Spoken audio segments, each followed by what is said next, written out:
Bonjour, vous pouvez vous présenter encore, même la 50e fois. Ouais. Oui, bonjour, Monsieur Crispin, je suis heureux de vous retrouver. Je m'appelle, comme vous le savez, Dr Ivano Kachemwa, Igabo.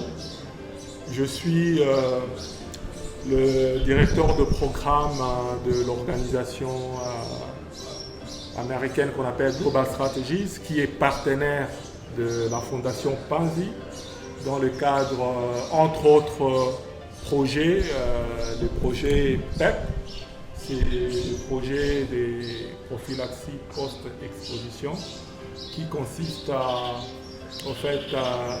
approvisionner les kits PEP dans les zones de santé, mais aussi à suivre la consommation de ces kits PEP dans les zones de santé. C'est formidable, ça fait un bon bout de temps que vous travaillez avec la Fondation Panzi. Et si je m'oublie, cachez-moi, Monsieur Guivano, vous avez reçu un prix. Oui, comme vous dites. Et ensemble avec le Dr Mukwege sur votre travail. Oui, exactement. Comme vous dites, ça fait depuis bientôt 11 années que nous travaillons avec la Fondation Panzi et aux côtés de Dr Mukwege. C'est vraiment un privilège et une chance que nous avons eue parce que nous avons appris beaucoup de choses à ses côtés, à côté du prix Nobel de la paix. Et entre autres, les succès dont nous avons bénéficié, le prix international qu'on appelle le prix mondial SIDA 2020, qui a été au fait octroyé par la conférence mondiale sur le VIH l'année passée suite au modèle de travail que nous faisons avec Panzi, avec l'accompagnement des conseils de Dr Mukwege et son équipe. Je dois dire merci à Dr Mukwege et à son équipe parce que c'est vraiment grâce à eux que nous avons eu ce prix. Et je pense que si on travaillait avec une équipe autre que celle des Panzi, peut-être on n'aurait pas fait les mêmes résultats et peut-être qu'on n'aurait pas eu ce prix. Monsieur Guivano, pour tous ceux qui nous écoutent, quelle est la spécificité du travail et du lancement d'équipe PEP que vous faites? Quelle est la spécificité qui peut vous caractériser? Alors, très bonne question. La spécificité de notre travail, ou bien du modèle de travail que nous faisons avec la Fondation Panzi, c'est que nous faisons un suivi de la consommation régulière et à temps réel des kits PEP. Les kits PEP, pour certains qui ne savent pas c'est quoi, c'est tous ces médicaments-là qu'on conditionne dans un paquet et qu'on donne aux femmes qui ont été victimes de viols, ne pas attraper certaines infections après cet incident de viol, entre autres le VIH-Sida. Et il faut le donner avant à 72 heures. Il faut le donner dans les 72 heures exactement. Alors, le modèle de notre travail consiste à aller tous les jours savoir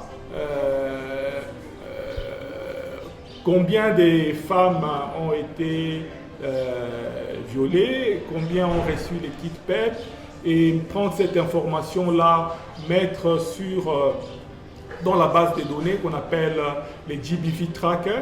En d'autres termes, ça traque la violence, ça nous permet de savoir l'ampleur de la violence dans des milieux, parce que quand vous donnez autant de kits PEP, ou vous avez servi autant de kits PEP, ça signifie autant de kits PEP, autant de femmes ont été violées dans ces milieux-là. Donc, avec les traquages ou le suivi quotidien des kits PEP, on peut connaître l'ampleur de la violence dans un milieu. Ça, c'est une chose. Mais la chose la plus principale en faisant ce travail de GBV Tracker, c'est que ça nous permet de prévenir les ruptures des stocks dans un centre de santé ou dans un hôpital. La rupture des stocks des kits PEP. Pourquoi c'est nécessaire de prévenir la rupture des stocks? Vous voyez, une femme qui a été violée, c'est une première violence, c'est un premier traumatisme. Mais quand cette femme-là prend la décision de se dévoiler C'est vraiment un risque de quoi? De se faire discriminer, de se faire stigmatiser par sa communauté. Mais une telle femme qui a pris ce risque et qu'elle arrive dans un centre de santé et qu'elle trouve un défaut de service. Le défaut de service, c'est quoi? C'est l'absence d'équipe PEP parce que le stock s'est rupturé. Nous pensons que ça, c'est une deuxième violence et que c'est inacceptable et que ça peut être prévenu.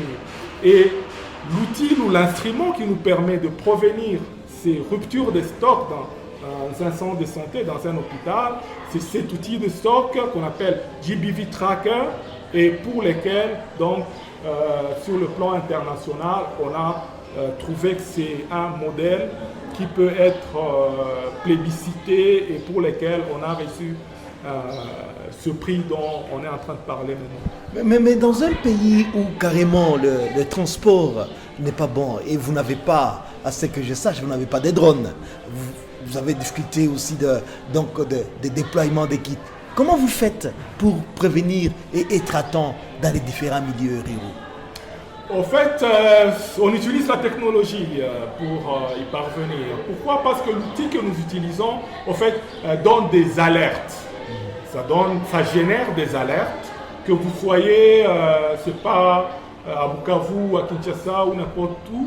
Si vous consultez cet outil, vous allez trouver qu'il y a une situation quelconque irrégulière dans telle structure ou dans tel hôpital et vous comme manager vous allez demander à la zone de santé de approvisionner ces structures pour qu'elles ne tombent pas en rupture de stock. Donc c'est par la communication que nous faisons mais à temps réel, c'est-à-dire l'outil est directement connecté sur l'internet et ça nous permet donc par les alertes qu'il génère d'avoir la situation journalière de chaque site par rapport au stock. Cette femme qui a été violée, qu'on appelle survivante pour ne pas pouvoir la stigmatiser par rapport aux autres femmes, lorsqu'elle connaît une situation difficile et qu'elle obtient le kit PEP, quelle est la prochaine étape? La prochaine étape, c'est vrai, il faut que cette femme soit stabilisée aussi sur le plan, je veux dire, psychologique, mais aussi que cette femme soit soutenue sur le plan économique afin qu'elle puisse redevenir autonome et utile pour sa société. Puisque ce n'est que de cette façon-là qu'elle se sentira encore utile. Parce que, vous savez, l'incident de viol vient au fait perturber ou désordonner toute la vie normale de quelqu'un. Et c'est comme des morceaux qu'il faut recoller. Et ça demande l'intervention de beaucoup d'équipes. Nous sommes l'équipe médicale, nous amenons notre partie médicale par rapport aux médicaments pour l'aider à ne pas attraper des infections ou pour réparer son corps si jamais elle a eu des traumatismes physiques qu'il faut réparer avec la chirurgie, ainsi de suite. Mais il y a, c'est vrai, d'autres composantes qui fait partie, et c'est que le modèle que Dr Mukwege a mis sur place, les soins holistiques. Et c'est ce modèle que nous tous nous continuons à appliquer pour aider les femmes. Mais, Dr Giovanni, est-ce que c'est... Vous n'êtes déployé que dans le Kivu? Pour les débuts, oui, c'était dans le Kivu, mais après que le modèle ait reçu le prix international, on a utilisé ce prix au fait comme un outil de plaidoyer et au fur et à mesure, le niveau national s'est approprié de ces modèles et on a commencé à l'implémenter dans d'autres provinces parce qu'il y a 2 nouvelles provinces depuis après qu'on a reçu ce prix dans lesquelles on a implémenté le modèle. C'est au Nord Kivu et dans la capitale Kinshasa. Au Nord Kivu à Kinshasa. Oui, le modèle est déjà opérationnel à Kinshasa depuis novembre 2020. Et 2020. Ouais. Dr Giovanni, nous pensons encore vous revoir une fois pour de meilleures explications, mais nous vous remercions dans l'entretemps. Merci beaucoup, cher Crispin. C'était un plaisir pour moi. Merci. Merci.